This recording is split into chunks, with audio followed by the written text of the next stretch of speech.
Hey folks, this is talk 5 of the Global Elite discussion. Um, our Facebook group is Awake New Zealand Global Elite discussion, and this is our 5th talk and hopefully many more to come. Um, Today we have special guest that a lot of people around New Zealand have been hearing a lot about lately, and it's quite exciting. Welcome Nigel Gray. Good evening. Yeah, it is. It is a nice evening. Finally Yep. getting into some summer. Yeah. Um, Yeah. so, yeah, do you want to give us a little bit of your background and what you've been studying? And I know you've got a YouTube channel, which is quite good. If you want to just give us a bit of an introduction, and we'll go from there. I can. I have all different facets to things that I've done and so forth, so I can kind of come in on any of it. Cool. um, I I have what I really almost hard to start. I've worked as a humanitarian for many years. I pretty much work independently on a lot of things, and because I feel I can achieve more that way. Sure. Than being tied into any one group or anything. And um, in the last few years, actually, when I was in Auckland, I looked into weather modification because I was going onto the Met Service website needing to know the weather Yep. and picked up these weird anomalies.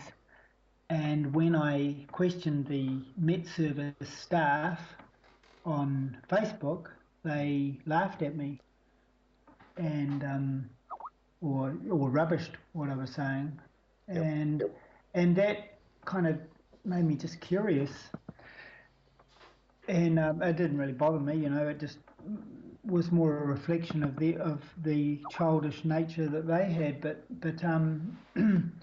but it did make me look a bit more too, and what I was seeing. Just didn't really add up, and so I became interested and kept on going on that. Yep.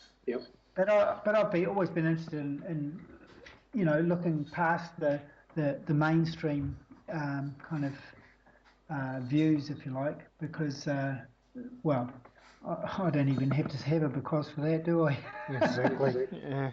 It's getting so predictable, fake, and just I noticed over the last, say, 10 years, the media just got more kind of obvious in a way. I don't know if it's us waking up or whether it's the media itself getting worse but I just notice inconsistencies as well.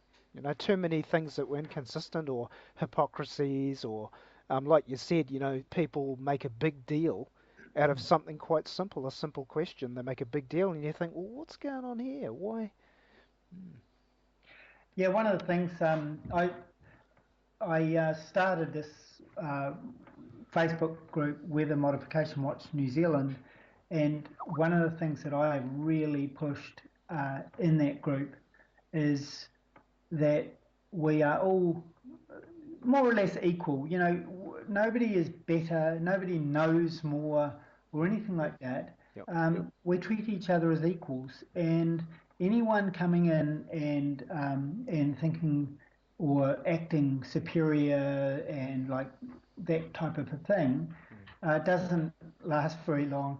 But because and why that is because I hate that. And if you look at the mainstream science boys and so forth, this is all they do. That's all they ever do is that they always have a superior attitude of I know more, you are nothing, Mm. Yeah. and so I can't I don't tolerate that attitude at all. Mm. And that's great. I mean, it makes for a better community online and offline, which really kind of pokes a lot of holes in the system itself. That's something I got onto personally as well, is this whole idea of hierarchies, and we've all heard the term "the king has no clothes," all that type of thing. Um, I mean, you've probably heard I get into a lot of law stuff, which deals Sure. with true equity and equality. So there's lots of twists and turns and all that. Um, I've been right into the weather modification thing from a young age because we used to go up North New Zealand, North Island, and I was probably in my late teens, and I remember seeing huge trails. I thought they were, because this is back in the 80s, I thought they were missile tests, like ballistic missile tests, because there's big thick smoke going across the sky that'd stay there for, I don't know, a good 20 minutes, 30 minutes. Sure. Um, so I didn't know what they were, and my brother was pretty scientific. He didn't know what they were.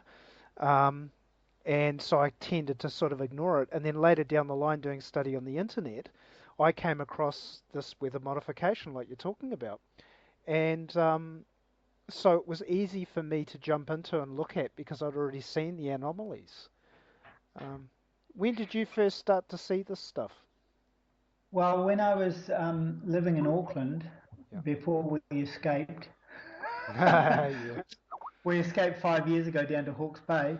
Um, but when I was up there, I was running a painting and decorating company, and I had about 5 guys working for me up there, and we, so I was always interested in the weather at that moment in time. I had to know what it was doing. And it was very hard, even with the weather, even with the forecast, because the weather is so changeable up there. Mm. But a bad day can cost me hundreds of dollars and or more, Sure. and so I needed to know what the weather was going to be so I could be ahead of it, and that's where I got interested in it. Mm. Um, and then followed on from there. Yeah. Yeah, sure. And so, did you realize that, or did you think that it was only New Zealand that was doing this, or did you catch on that it was seemed to be a global thing? I pretty soon I realised that there was people were seeing it overseas. There were other overseas groups, for chemtrail and so forth.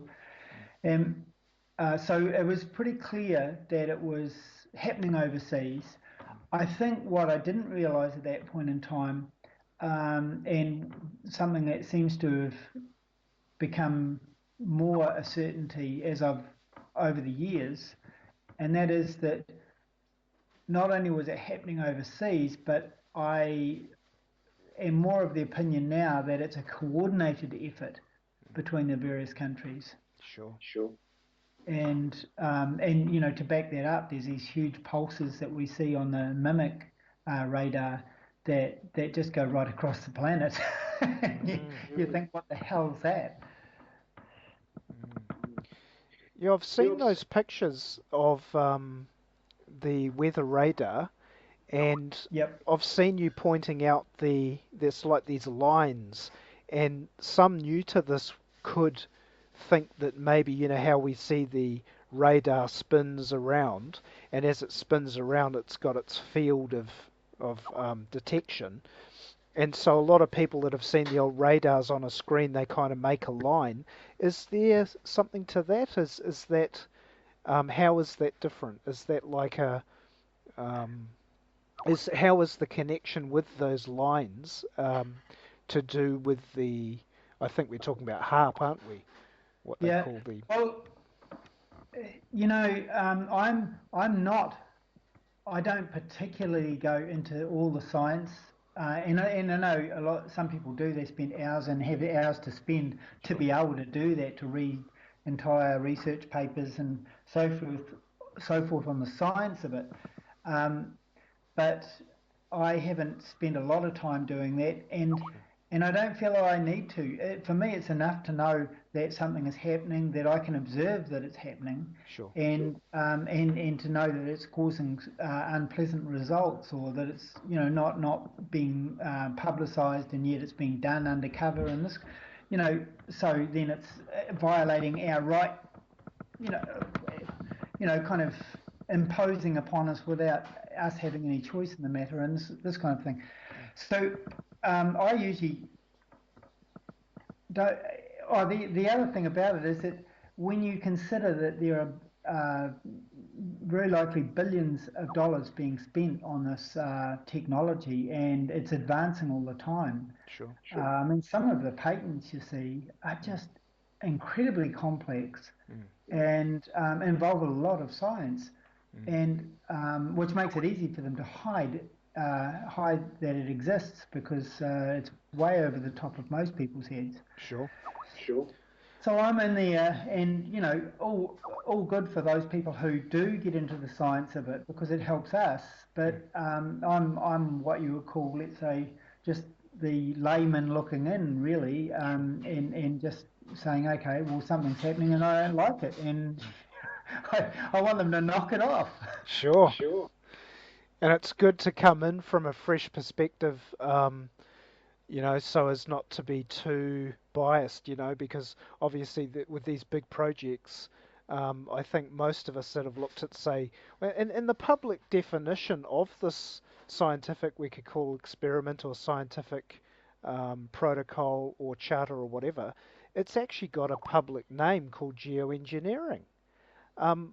When I talk to people that don't know much about um, geoengineering, we'll call it, that's the word I use. I say, are you aware of geoengineering? And that sounds quite, um, you could say, more believable. It sounds more scientific when you say that word. If people use the word chemtrails, automatically people go, what about the aliens? It just sounds too bizarre.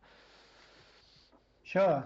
I Going back on what we were talking about a little bit before, um, and I I sort of take, as I say, I treat I say that I am kind of like a layman looking at this and going, well, I see that something's not right, Mm, and in some ways I feel that I am, um, how would you say, like a kind of median for people. mm, Not medium, but mm. median, like Yep. an average. And I'm kind of on that fringe of the average where I'm the average bloke, but I've stuck my head out and gone, hey, something's not right there. Now, Mm, I don't know all the terminology, and I don't want to particularly. sure. I just know the key words like geoengineering and HARP, and I know I know enough, and I can look at the stuff, Mm, but I don't use a lot of that mm, because for me, I sort of feel my purpose lies along the thing of making it available, making the the layman, the average bloke, the average person, the average woman or lady, whatever, making it available to them to see that mm, something is happening and that they can know something about it rather than it's too complicated. sure. And I always maintain that if somebody gets really complex about something, it's actually not a sign that you're way under them. Mm, It means it's their let's say it actually is a bad reflection on them that they are incapable of being able to communicate it on simple terms. yep. Good point. I think that that's the only way to really get this information out there. Um, some of us, like myself, did go quite deep into the areas where these experiments, we'll call them, have been happening. And like you said, yeah, to get this information out, to at least expose it enough for a large group of people to be asking questions, that's got to be the way to go. Without, you Yeah, know, absolutely. mm, Sorry, I think that is where my group has had so much success because I just say it like it is, and that's what they love about my prediction and so forth. I'm just going, well, you know, this is what's going to happen, and or this is what they're doing, yep, and and people go, yeah, I can understand that, yeah, and so it's become very popular. But if I was to get into all the complex terms and so forth, I wonder if it would be quite as popular as it has been. yeah. Good point. Do you want to go into a little bit about what's happened recently to you? Because, I mean, I caught sight of you, God, quite a few months ago, probably 6 months ago at least. Um, and now all of a sudden you've got like thousands of people joining your Facebook group. Do you want to talk a bit about that? What happened there? Oh my God. Okay, I'll tell you. Yeah, it's been a crazy couple of weeks, that's for sure. Well, the day after the earthquake, well, on November the 6th, I predicted it, and then November the 14th, it happened, Mm, and actually when it happened, it was like 6 after 12 or whatever. Our whole house just shook like hell, mm, and I got up and I thought, and my wife didn't even want to get up, but I said, well, I'm getting up because I want, because if our house shakes this much, I hate to think where the epicenter is mm, of how much damage is there. So I got up and I called my mother down in Canterbury, and she was okay and so forth, you know. So I just checked on my family, you know. And anyway, then went back to bed, and in the morning I got up and there was an email from the local mayor saying, congratulations, you are now famous on social media. Uh, Enjoy the media circus. And I'm like going, what? wow. You know, it was like 7 o'clock in the morning, and the mayor's sending me this message, and she doesn't usually write to me, and like, what the hell's that about? So, and then I went to Facebook, and I just went, oh my gosh, Mm, we went from 600 members to to 6,000 in a day, yeah. and and what happened was I got up at 7. I didn't get off the computer till about 11:30 that night, Mm, and I took the day off work and I took the next day off work. wow. I was just handling all the Mm, as I said, the tsunami of messages. yeah. Rather an appropriate name for it, I suppose. Mm, Um, so then from there it just kept on going, and as of recent, like now we're up to, we just this evening got to 14,000, over 14,000 members. wow. And part of that also is that there has been more happening.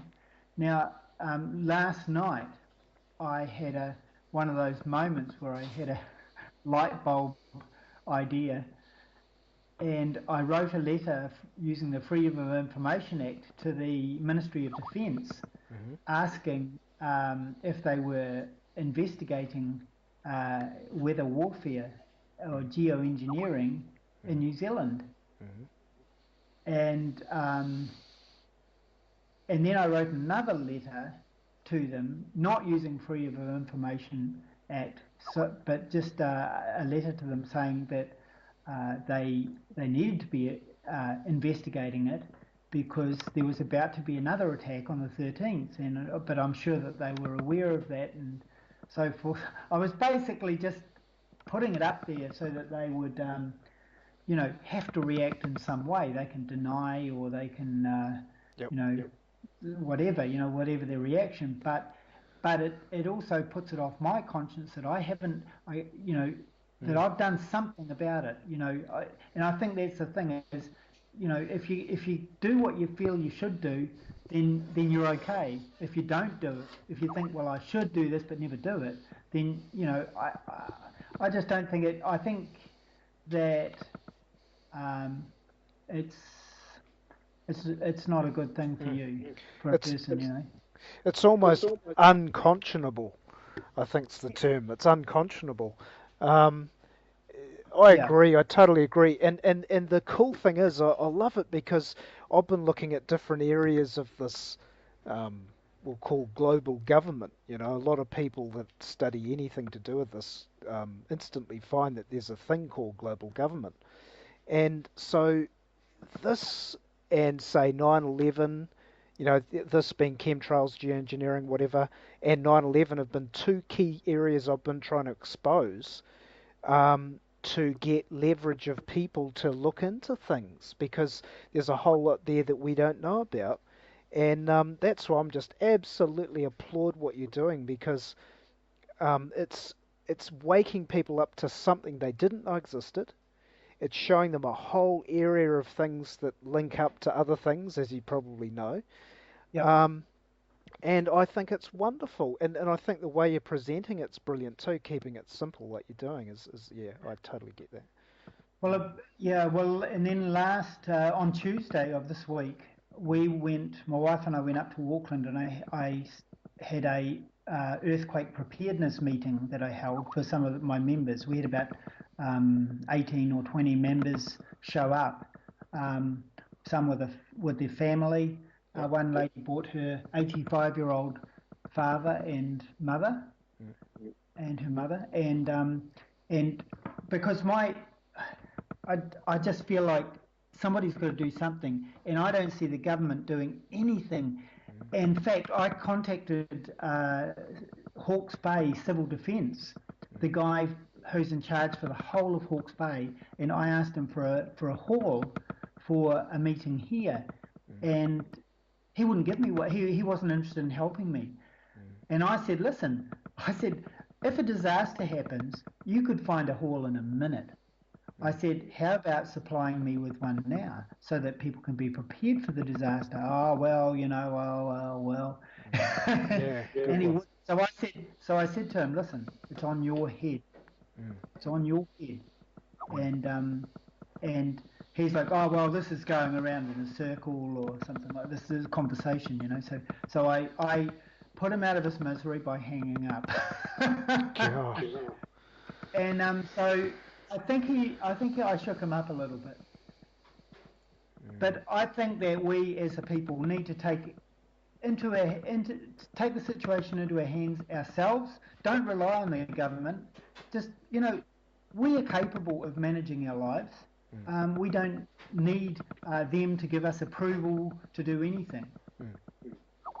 I That's mean, my totally. I mean, throughout history, the facts of the matter are that the people, by their very nature, are the government. You know, absolutely. and the administrators have an office, and that office is limited. That's why they have an office. The human beings that aren't in an office, the private, I think we call them private, the private people, they hire the government to do jobs, and nothing should be really at the force of a gun anyway. Like this whole thing should be, and is supposed to be voluntary. I even talk to older people about it, and they say yes, the government should be voluntary. It does fit together. The Western system we have seems to fit together nicely, where it doesn't mean that bad people get away with bad things, but good people shouldn't be pressured into doing things that they don't want to do. It's as simple as that. Um, I think that we can, if enough people are aware of what your work is doing and exposing, and we can fit together some pieces of the puzzle, including maybe agencies that we can get leverage to direct, we might be able to get some serious stuff going on. I think the media, though, as you know, is a big, big problem because they're controlling what the majority of the people see, and if you start bringing out some facts, the media will spin it. Yeah, absolutely. Actually, surprisingly enough, um, the I've noticed a couple of changes in the last couple of weeks, and I wonder how much I have had to do with it, and how much we as a group have had to do with it. And one of them was that the local newspaper published an article on me. I didn't think they were going to publish it. They didn't publish it last week, but it took up a third of a page in this week's newspaper. It's the free, CHB Mail here. Hmm. And they did the article about me predicting the earthquake. And the surprising thing about it was that they actually mentioned that I believed it to be geoengineering, man-made. Sure. Now, that was surprising to me because I didn't think that I could even get that message in mainstream media, but they actually managed to put it in there. So that to me is a good thing. Hmm. And then the other point I was going to mention on that is that in the last few days, we've seen that GeoNet and who was it, that Jerry Brownlee or whatever, the MP. But they're now saying there's going to be another big one, Sure. big quake, and and they were denying all of that before. They were saying, oh well, maybe one in the next 30 days, and they've stepped up, they've changed that a lot, and I personally think that that's got to have something to do with the fact that they know that we are onto it, and they're kind of trying to save face. That's Yes. just my opinion, but it just appears that way. Yeah, I agree.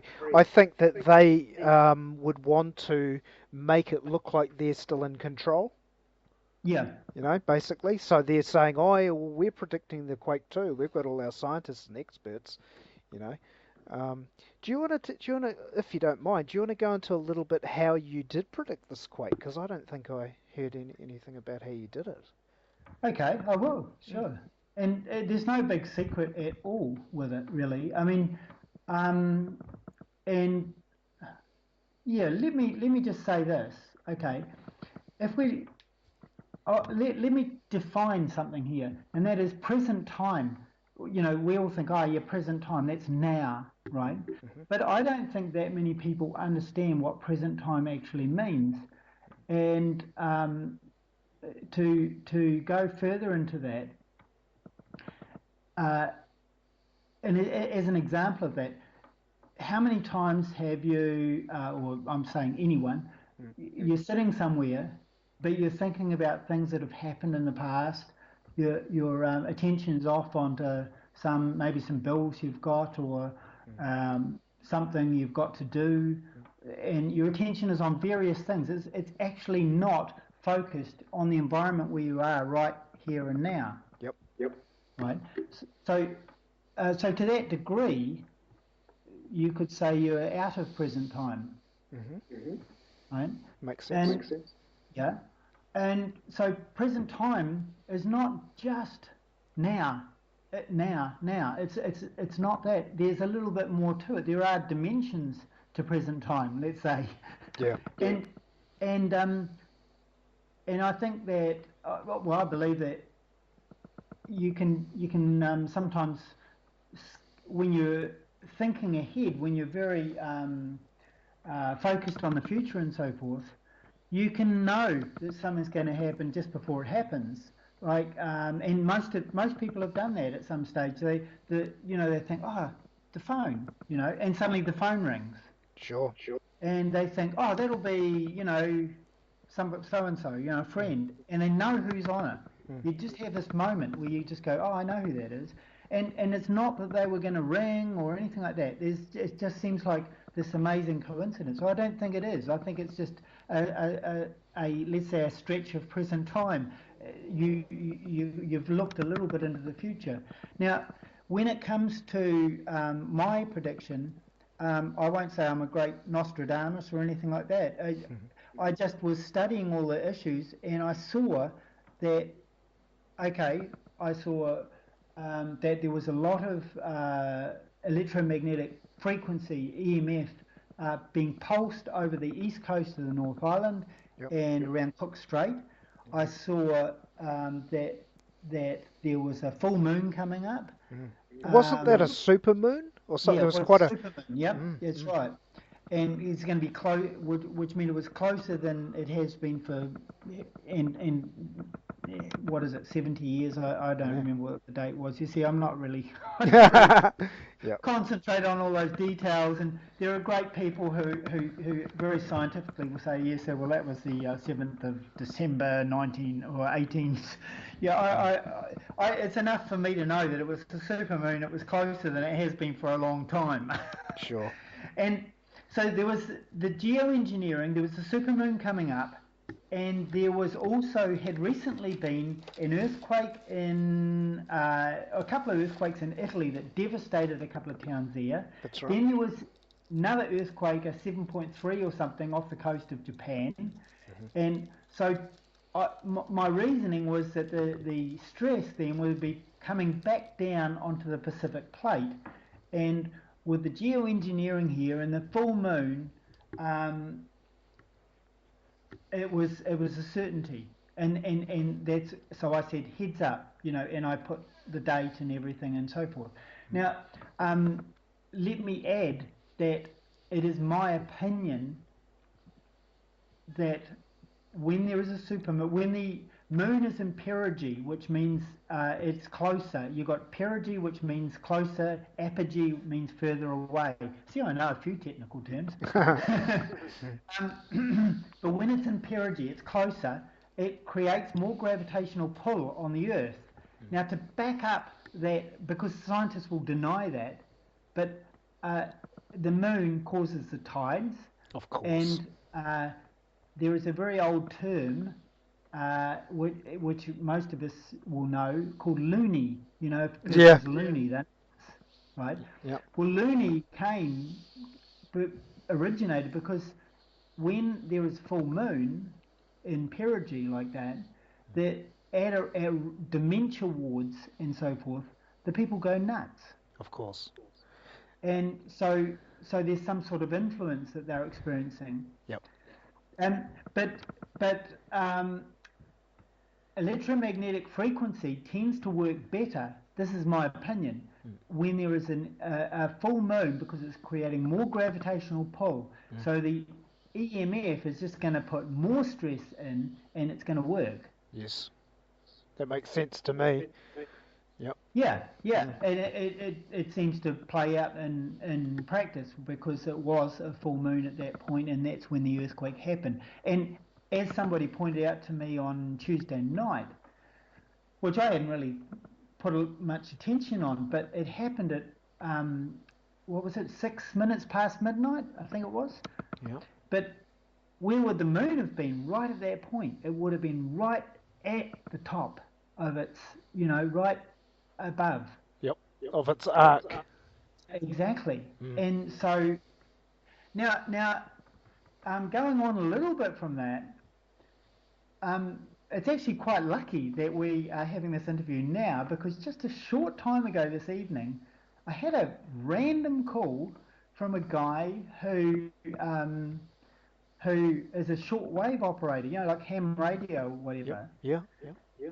And he said, "Look, I want to talk to you." He's a member of my group, and I won't mention his name because I didn't ask for his permission for the, Sure. to talk about this and so forth. But he said that he, he had noticed that there was some unusual things happening on shortwave radio Sure. recently, and that was that there were a lot more channels open and people talking on them and so forth than was normal. He said it's very rare. This is at night, Yep. and he said it's just he noticed it very distinctly, and it was weird. And he said usually, in his opinion, when there's that many channels open, like something big is going down, like there's some sort of world event, something happening. And anyway, we were talking for a little bit, and he mentioned another thing called, in shortwave radio terms, is called moon bouncing. Okay. Now I don't know if you've ever heard of that, but because I hadn't, but it's actually, they have found that when there is a full moon, they can bounce their radio signals off the moon, and they get a very good reception, Okay. and a very clear thing. And the reason why that is important is that it entered a new possibility into the logic as to why a full moon would be there. Is it's entirely possible that they're using the full moon to as a reflector for doing the pulses from the harp. Yeah, I understand. Yeah. Yeah, well, it wouldn't surprise me. I mean, there's so much to do with the.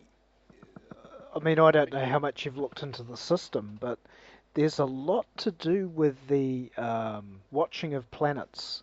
Like the big churches of the world and the organizations of the world, they're obsessed with planet watching, and then we know NASA. NASA's all quite controversial in itself. You just Yep. need to look at the history of NASA. Um, and then the controversy of the moon landings and all that stuff. So yeah, there's a lot to it. I remember you speaking of you were talking before about uh, shortwave radio, and I've got a lot of talks, special talks. I try and pick out the best ones I can of Alan Watts talks. And years ago, I came across his talks on geoengineering and that, and he's got a lot of documents and data of facts, that he'll pull up. And he talked about that the shortwave radio picks up the pulses of the harp system. And he mentioned that it had changed. It used to be like a woodpecker sound. You'd be able to Yeah, dial it in and you'd get a sort of a pick, pick, pick, pick, pick, pick, pick, pick. And now it's more of a pulsy sort of thing because they keep changing it. I actually came across HARP. That's what does that stand for? It's the harmonic. high Oh, altitude auroral research program, that's something right. like that. Yeah, Yeah. that's it. Bang on. Yeah. I came across that as a youngster, and I was obsessed with military, and I used to know all the jets and the missiles. I was right into aircraft, so this is another reason why a lot of us see this stuff. And I came across HARP, and I was only a young guy, but it made me feel sick because I thought this isn't warfare. Not how we're led to believe warfare is, two countries, two different flags, and they're at war with each other. This was definitely more of a global scientific experimental program, but it was lumped into the military. And so I came across HARP like back in the early 80s. Sure. Yeah, and so whenever it's come up, it's not been something I've pushed away. But I mean, God knows what else it can do. I mean, there's so much stuff on YouTube of full-on factual documentaries on experimentations with the HARP system that show you what it does. I mean, doesn't it put out billions of watts of power? Yeah, absolutely. Mm. And, Yeah. and not a lot of people even have heard of HARP. Oh, absolutely. Mm. Yeah, yeah. The thing is, what we're dealing with really on like my Facebook group, for example, you're dealing with people who stuck their head up and they're kind of like awake, you know. But Sure. the average person doesn't have very much, let's say, ability to look at any of this stuff, and they prefer to be kind of like buried in the safety of Sure. apparent safety of mainstream media and their lives, doing whatever they're doing, going to the sports club every weekend or every Tuesday and Thursday, or Yeah. whatever. And nothing wrong with any of these activities, but they are hiding in it. And Sure. when you try to talk about this stuff, you'll see that they actually experience pain. Yeah. It's actually painful for them, and that they find it upsetting. Yes. Yeah, And they probably don't realize that, or no, they probably do realize that if they have a look at this, then what is it going to lead to? What else is it going to uncover? Um, you know, yeah, it's, yeah. yeah. Whereas the likes of you or I, we go, Mm. yeah, what does this uncover? Yeah, tell me more. Yeah, yeah. So yeah, it is interesting, but that was the most amazing thing is when those people join your group en masse is just like wow, and that most of them are. I mean, no doubt you got people on your group from all over the world, but I mean a lot of people, are from New Zealand, and all it really takes is um, because we're a small country with not many people. All it takes is a certain percentage of awake people that know enough facts, and it may start going in our favour, to expose more. Um, and then if one country's awake and aware, then oh my God, what's that going to lead to?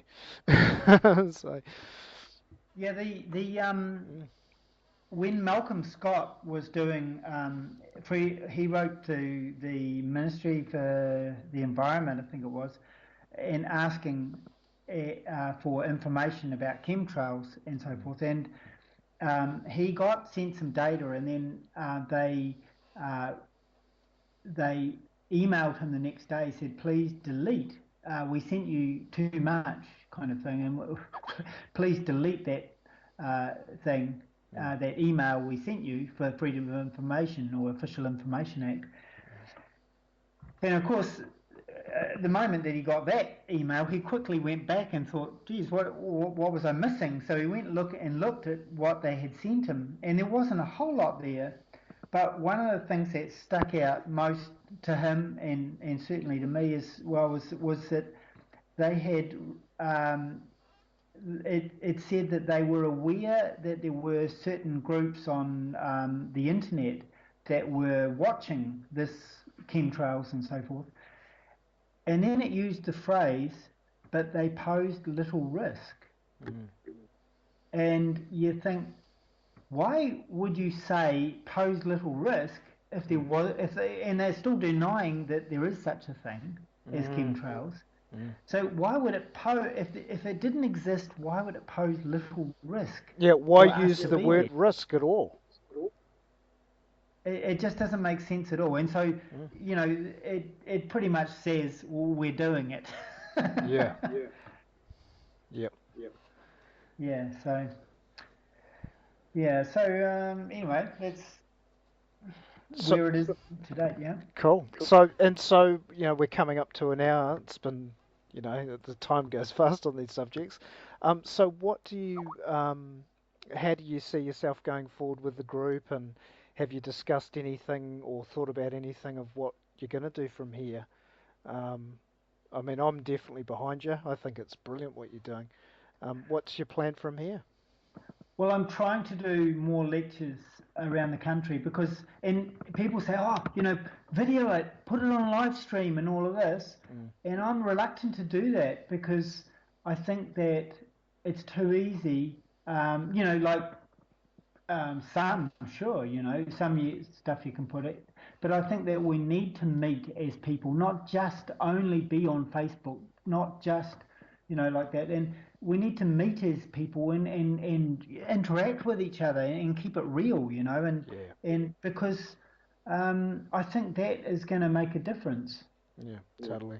It So, kind of becomes fantasy and entertainment when there's too much, just sort of. I think another guy out there, brilliant teacher, Michael Tsarian, calls it a hyper reality.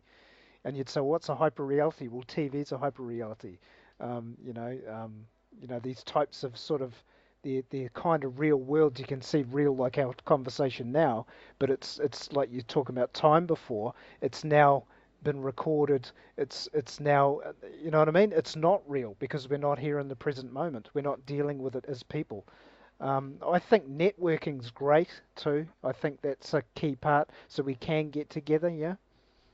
yeah, Mm, absolutely. mm, And I mean, a lot of the people that are joining, as young people, well, actually, not just even young people, but some people will personally message me and say, they're worried about their family or whatever, mm, and um, and I give, try to help them with that of reassuring them and giving them a little bit more certainty.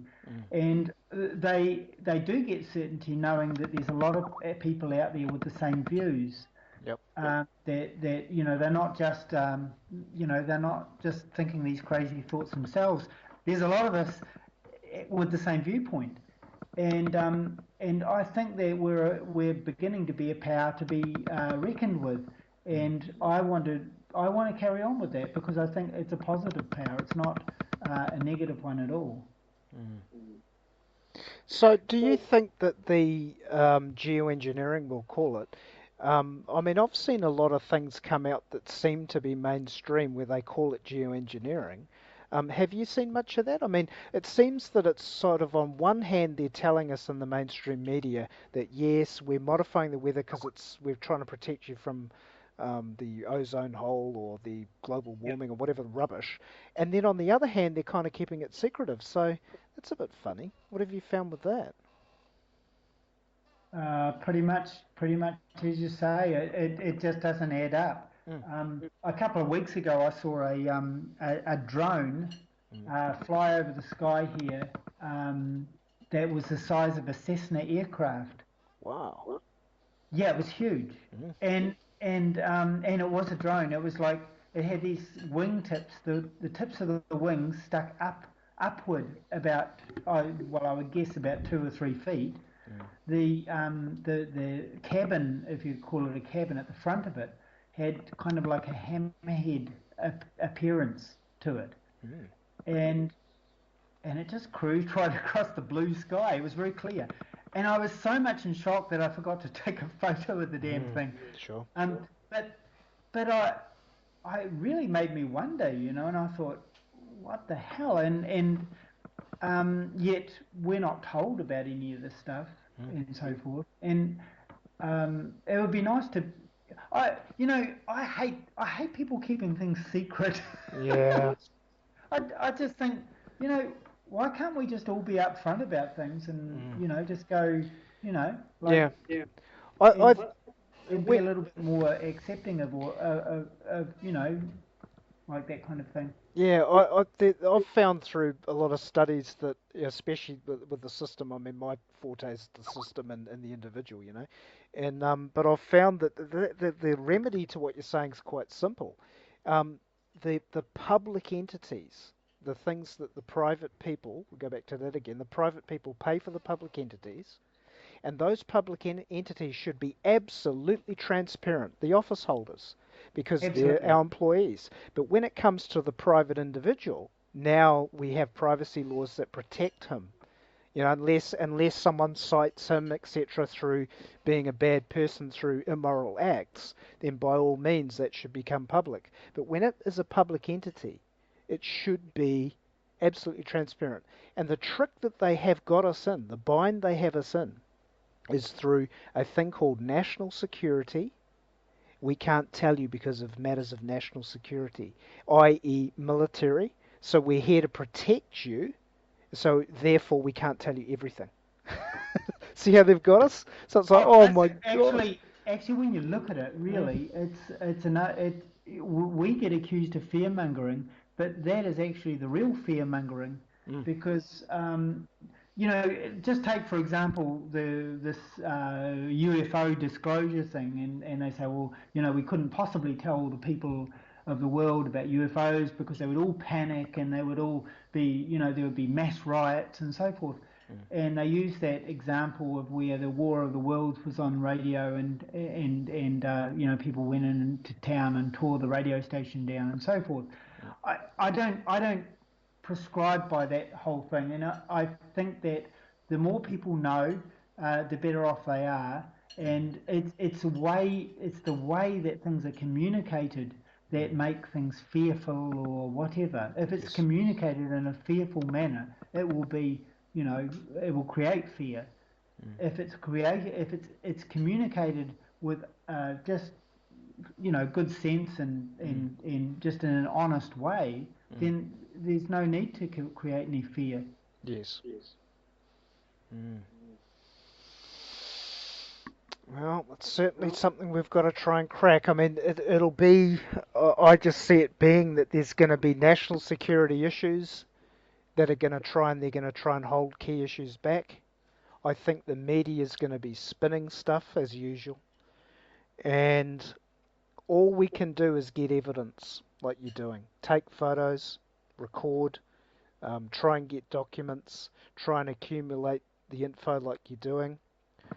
Um, get public meetings together like you're doing. I think that's brilliant. Influencing people in quote unquote power, the councils, the council leaders, and their coterie, Parliament itself, maybe, which is obviously under more security, the higher you go. So, Sure. so Well, yes, I would, what I else would can we say do? we're kind of. I think that I would call it a silent revolution, and that Mm, is that if you raise the awareness of enough people of mm, an issue, it mm. ceases to be an issue. Yes. Yeah, it, yeah, for sure. it takes the loaded gun away. Yep. It's kind of like if everyone in a room, can see what's one person is doing, it Mm, kind of blows his game. sure. And I think that's what we need to do. Yep, totally. Exposure. Mm, Yeah. yep. So is there anything else? We're coming up to an hour. Is there any other subject you want to touch on before we wrap it up, or is there anything else you thought about telling your group? or is there anything else you want to talk about that we want to? Well, I'm I'm just um I'm just in the process of setting up a new business, and this isn't an advertising gift. It kind of is and it isn't, but it's a device to actually that you can put on a car to save fuel Mm-hmm. and to make the engine burn cleaner and so forth. Mm-hmm. My hopes with that is I have the New Zealand license for the thing. My hope is that I can actually run that business and I can use that to be able to make a living and so that but it'll free me up to where I can actually travel more and probably do Mm-hmm. lectures all over the country. Cool. And so that's kind of where I'm going, and I'm really it's all working pretty well at the moment. You know, Mm. the whole plans are all working together, and so I think it's looking like exciting times ahead. Yeah. I, Ed. I, well, I think wouldn't it be a good idea that if you've got a lot of followers that uh, support you, through just following you, um, wouldn't it be a great idea just to do a crowdfunding, like a dollar, everyone donate a dollar if you can. I mean, what the hell's a dollar?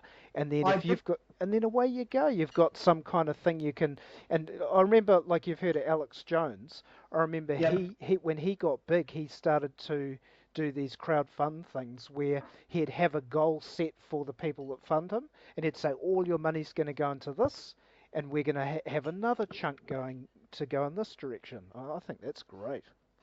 Yeah, I did do it. I posted a thing there where they could put a dollar into my account and so forth, and up to date I have had I think about 230 dollars or something donated from individual people, Hmm. and that's helped me. That actually helped with our Auckland trip to cover the some of the costs on that. Sure. And I've taken it down at the moment. I'm just kind of reconsidering on the whole issue of that. I've been reluctant to get into funding, personal funding, Sure. um, but to a degree, things have Mm. to have money to run. So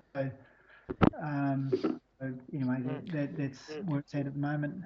Yeah, I think if people have a clear goal of what they're funding, then they're going to fund it. If they can, if they've, it's like the charities you see. They say, "Oh, can you give us some money for this?" And half the time the money doesn't even go to the charity, or it doesn't go to the people. Oh, So you find these charities where the main executives in the charity make 100,000 a year or 200,000 a year. yeah, exactly. So, what is it?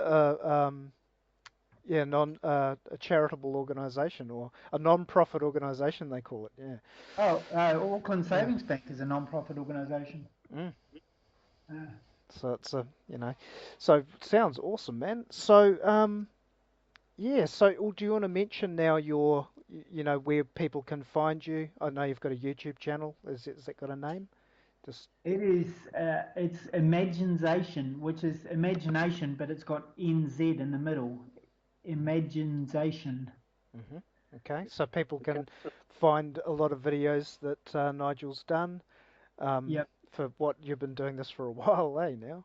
Yeah, the latest video, which is Why Your House is Shaking, has had 4,900 views, Wow. something like that. Cool. And so there's that, and then the Facebook page is called Weather Modification Watch New Zealand. Hmm. There, and it's the group with the most members because somebody has stolen my name and made another group. Somebody who we blocked Hmm. has made this little group. It's got about 70 members. Yeah. There's always I think somebody. most of them are banned members from our group. Sure. Okay, well, that's cool. Yeah, well, it's been really awesome to talk to you, Nigel. I really personally support what you're doing. People get behind him. I mean, this is an opportunity. A lot of the people in the global elite discussion, the group where this will be posted to, we want to expose a lot of stuff as well. There's obviously a lot going on that people need to know. A lot don't want to know, but if you did want to know, well, we're going to do it. And this is a key thing. So, um, let's get behind it. Let's get this thing cracked open. Sounds good. Yeah. So good to talk to you, Nigel, and we'll probably talk again at some stage. And I'll see you online, mate. Sounds great. Good. Cheers. Okay. Okay. Bye.